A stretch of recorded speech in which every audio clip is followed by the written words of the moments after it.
My entitled little sister stole my cash to buy herself a new phone. So, I took back the car my parents purchased for her and kept the money. Can you imagine having a sister who doesn't just steal your hard-earned money, but then tries to utterly destroy your future? Because that's exactly what happened to me. And the only question left was how far I'd go to stop her. For as long as I can remember, my parents treated me and my sister Amber completely differently. It was a stark, painful reality. Every fight, every disagreement, they sided with her. Always. I still remember when we were 8. Amber broke my grandmother's antique vase, the one holding her ashes. It was precious to my mom. Amber knew she was in trouble, so she just blamed me. I was in my room. I told them, but they didn't listen. Not a word. I was grounded for a whole week, while Amber, the little liar, got rewarded with her favorite food for telling the truth. My birthdays? Non-existent. My parents were always too busy working. But Amber's? Oh, they went all out. Lavish parties, expensive gifts, whatever she demanded. Even when she was just 12 and wanted the latest iPhone, they never said no. Me? If I wanted new clothes, I had to beg and do chores for an entire week. Why the difference? Grades. Amber always got the highest grades, so she was praised non-stop. I tried. I worked so hard, but I could never quite measure up. And their words. Maybe if you learned more from your sister, you wouldn't be such a disappointment. Those words stung deeper than any physical blow.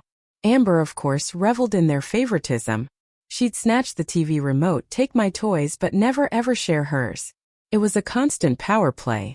But sometimes she went too far. One time I was so excited for a school field trip, planning it all week.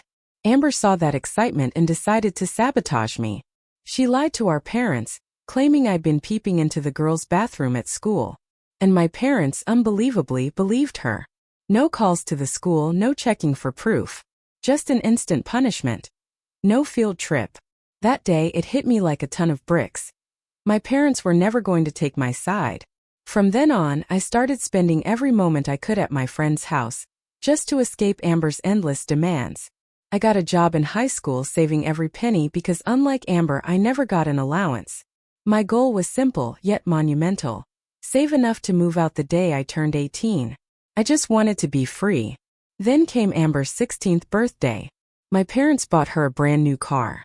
She made sure to rub it in my face constantly. Need a lift? She'd ask, then smirk. Oops, sorry, can't waste my fuel on useless people. I learned to ignore her to keep to myself. There were days my parents wouldn't say a word to me, and honestly, I preferred it to their criticism or punishment. My 18th birthday was weeks away, and I'd finally saved enough for a deposit on an apartment. The money, a symbol of my impending freedom, was carefully hidden in my room. Every night I'd check it just for that fleeting sense of security. But then I made a mistake. I was on the phone talking about the apartment, about my savings, and Amber was home. She must have been listening. She burst into my room bold as brass. I want a new phone. Can you share some of your money with me? She'd already asked our parents, but their finances were a bit dry. I stared at her, disbelief curdling into anger. My money? The money I earned, I saved? I told her a firm no.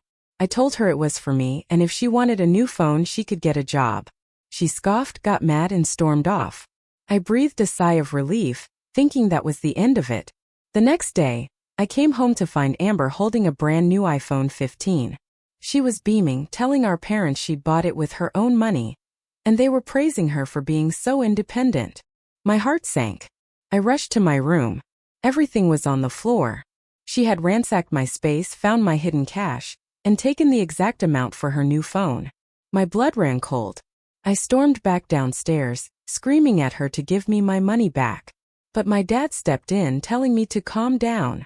I explained, through tears of rage, that she'd stolen my apartment money. I demanded she return it or I'd report her for theft. But, just like always, my parents took her side. She would never lie, they said. You're just trying to undermine her. Out of the corner of my eye, I saw Amber smirk. They actually told me to apologize to her. I refused. I swore I was telling the truth, that my room was proof. But they wouldn't listen. I was appalled. Blind to her antics, deaf to anything I said. That was it. Enough was enough. I decided right then and there that I would get my money back one way or another. I knew they were going on vacation next week without me, of course. So I waited. I acted like I didn't care. Amber would walk by taunting, "I hope your money's safe." And I'd just reply, "I hope so too," and keep waiting. The day they left, I walked into Amber's room, grabbed her car keys, the car my parents bought for her, mind you, and drove it to the nearest dealership that bought used cars. I'm pretty sure I got less than half of what it was worth, but I didn't care. I had more money than she stole from me, and that was all that mattered. Then I rented the first available apartment, moved all my stuff, blocked every single one of them, and vanished. They had no way to contact me. I still regret not seeing Amber's face when she realized her car was gone, and so was I. I thought I was finally free of that toxic environment. But I was so wrong. I never expected her to hunt me down, to do something truly crazy. I needed to protect myself, but how?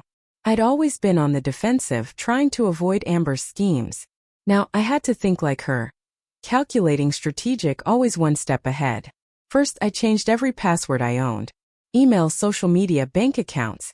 Everything got new, complex passwords. I spent an entire evening, hunched over my laptop, fingers flying across the keyboard, a desperate urgency driving me. Then two-factor authentication. If she wanted access, she'd need my phone too. I downloaded apps, linked everything.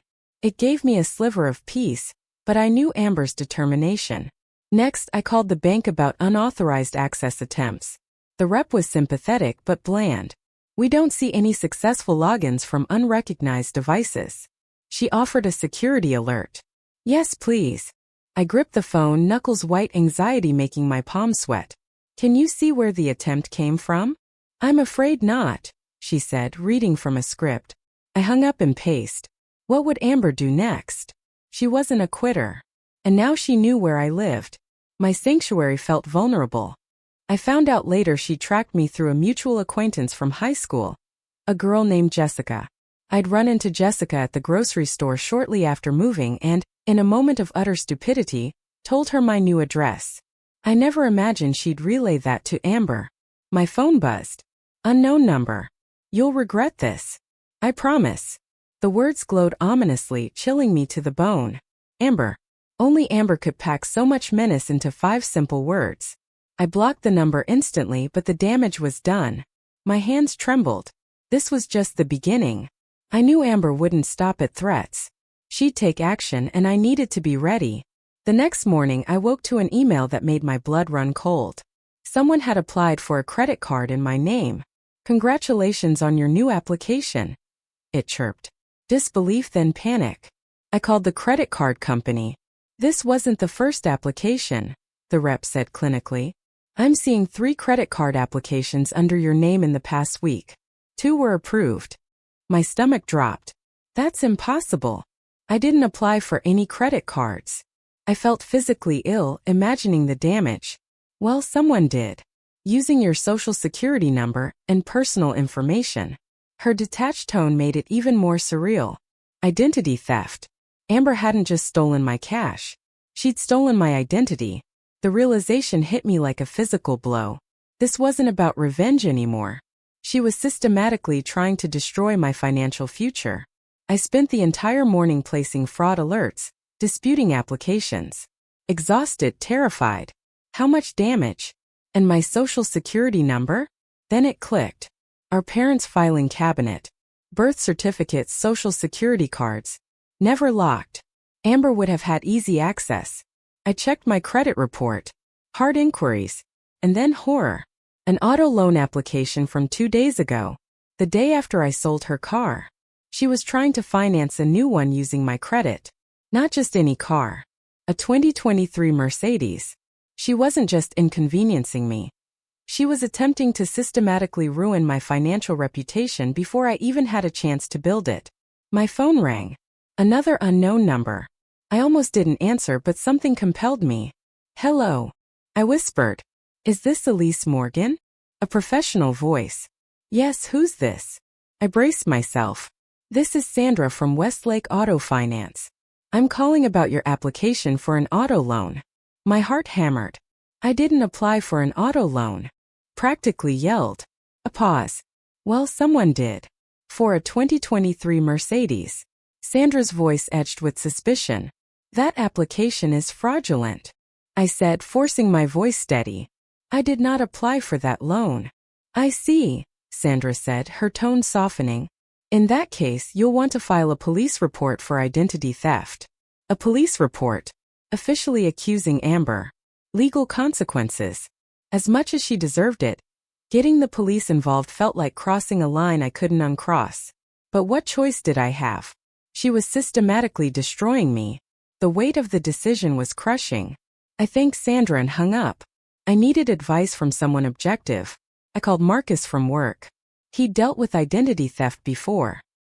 He'd always been kind, one of the few who saw through Amber. Marcus, it's me. I have a problem.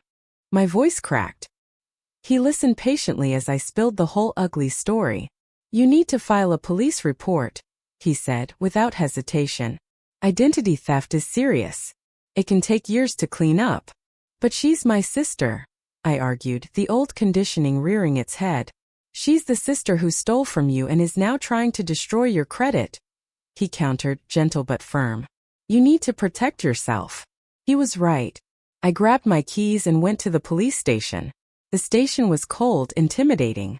I sat on a hard plastic chair, filling out forms, trying not to second-guess myself. Officer Reynolds, an older man with tired eyes, finally called me in. So your sister stole your identity, he summarized. And you believe she's opening credit cards and applying for loans in your name? Yes, I said, twisting my hands, fighting the urge to downplay it.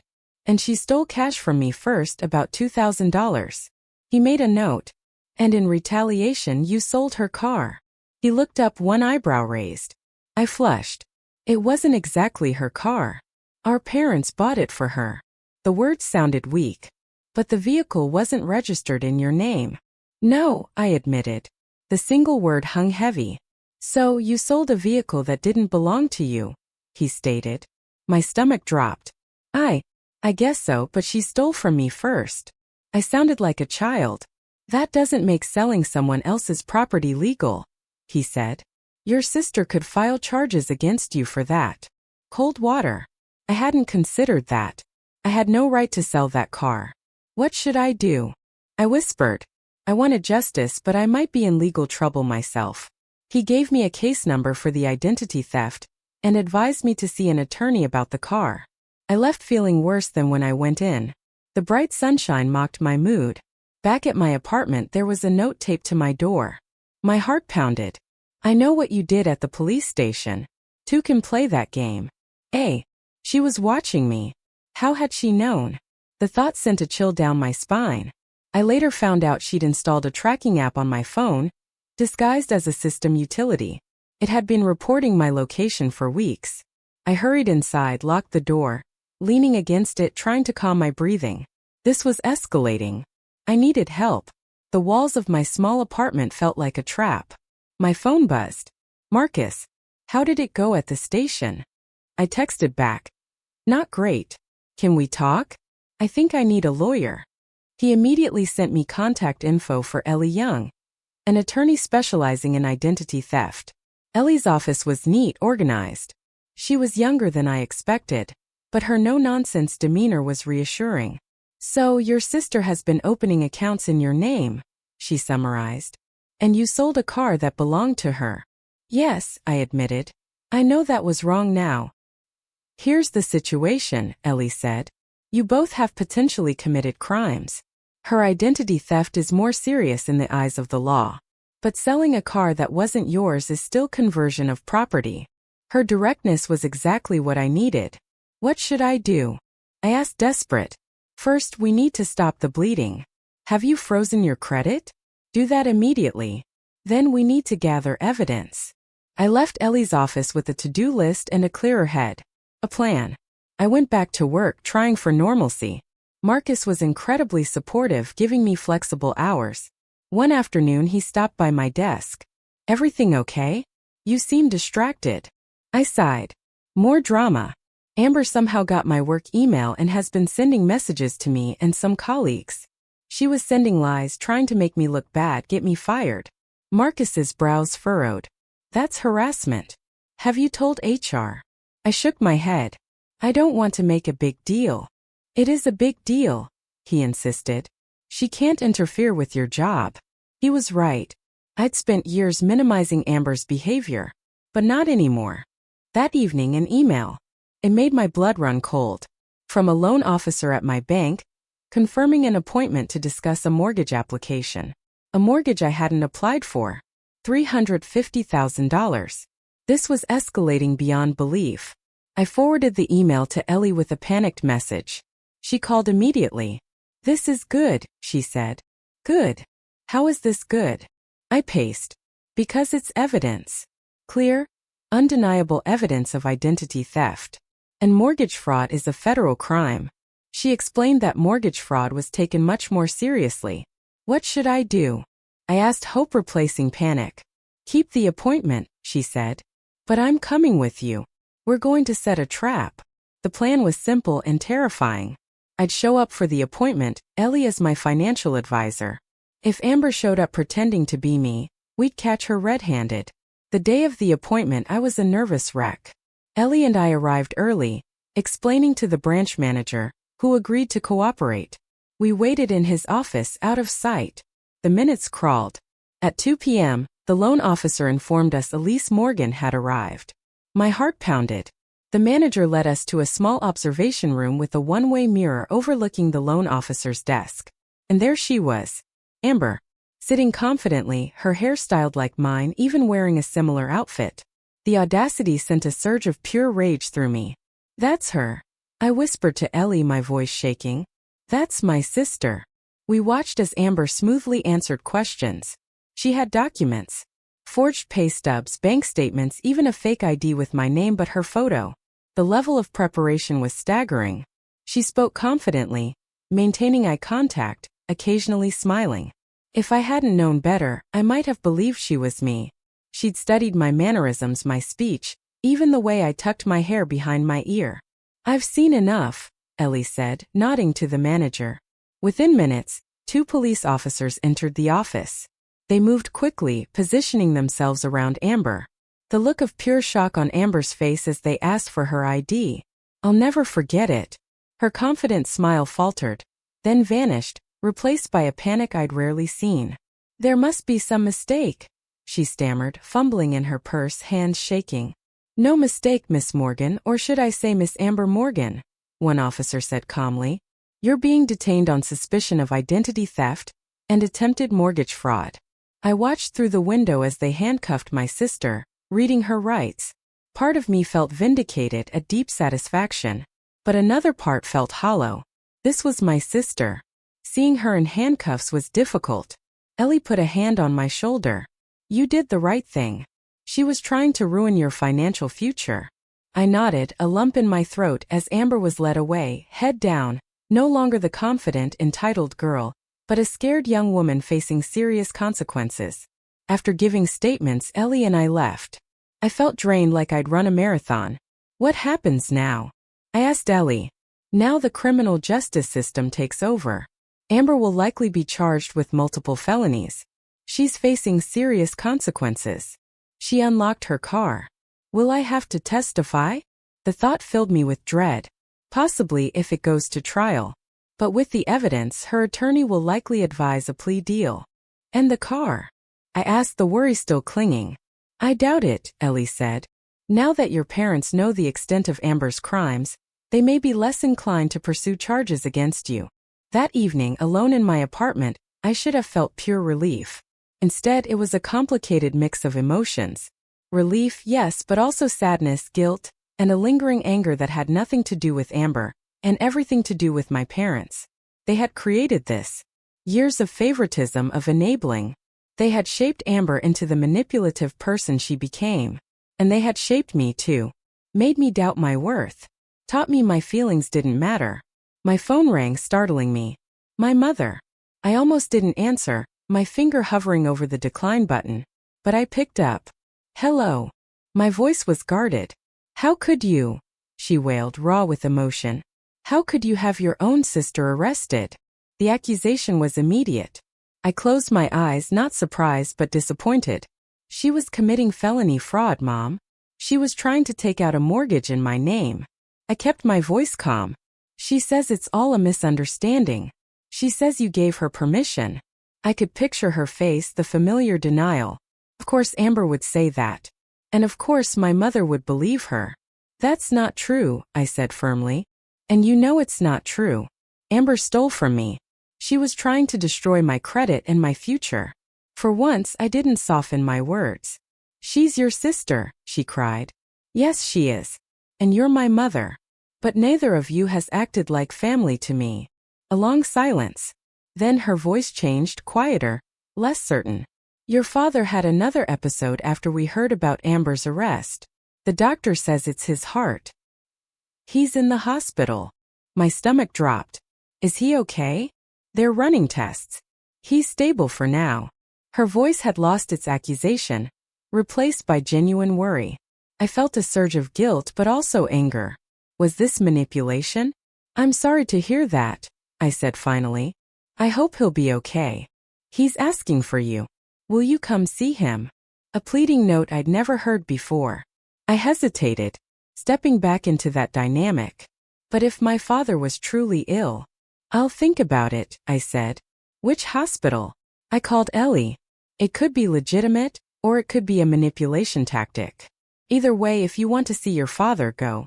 Just be prepared for confrontation. The next morning I went. Memorial Hospital. Room 415. Through the partially open door I saw my father. Smaller, older. My mother sat beside him, holding his hand. I knocked. They both looked up.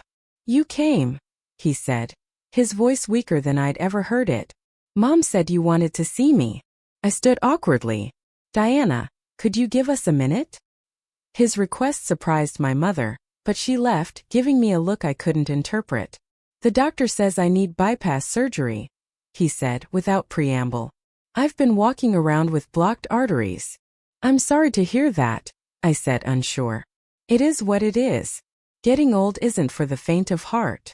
He looked at me directly. Your sister was arrested. The abrupt change of subject. I nodded. They're saying she committed fraud, identity theft. His tone was neutral. She did, I confirmed. She stole my identity, tried to take out loans, credit cards, even a mortgage. And you're pressing charges? He asked. Yes. I braced myself for the familiar anger, disappointment. Another long silence. Then, to my shock, I don't blame you. I stared. What? I said, I don't blame you. He sighed heavily. The police showed us the evidence. The fake ID, the forged documents. It's pretty damning. He looked tired, defeated. My father. Admitting he was wrong. Never.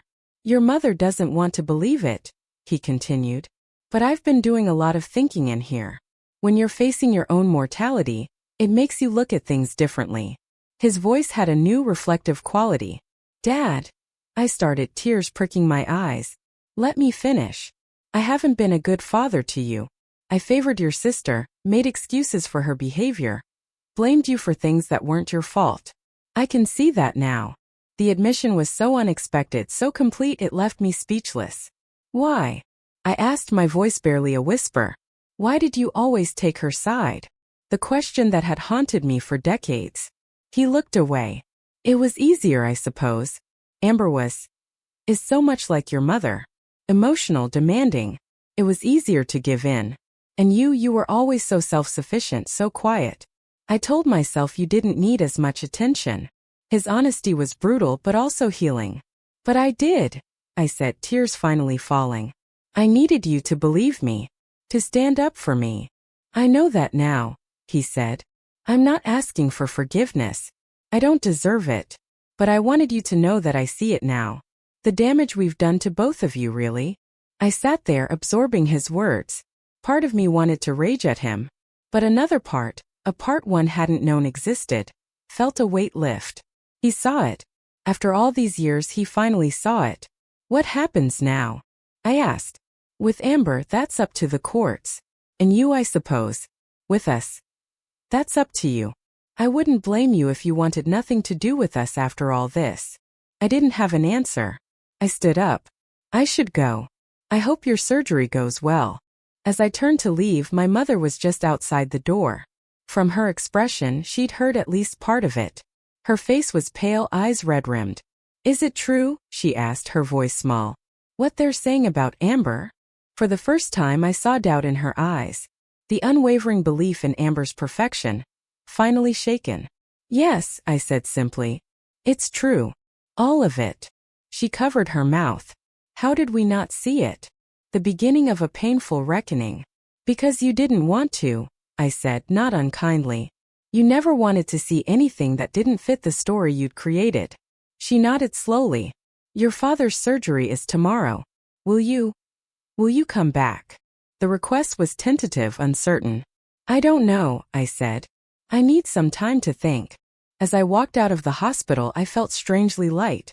A burden I'd carried my whole life had been partially lifted. My father's acknowledgement, my mother's doubt. They were small things, perhaps, in the face of years of neglect. But they were something. A crack in the facade. Possibility of change. My phone buzzed. Unknown number, but I knew. Amber. They'll choose me in the end. They always do. This isn't over.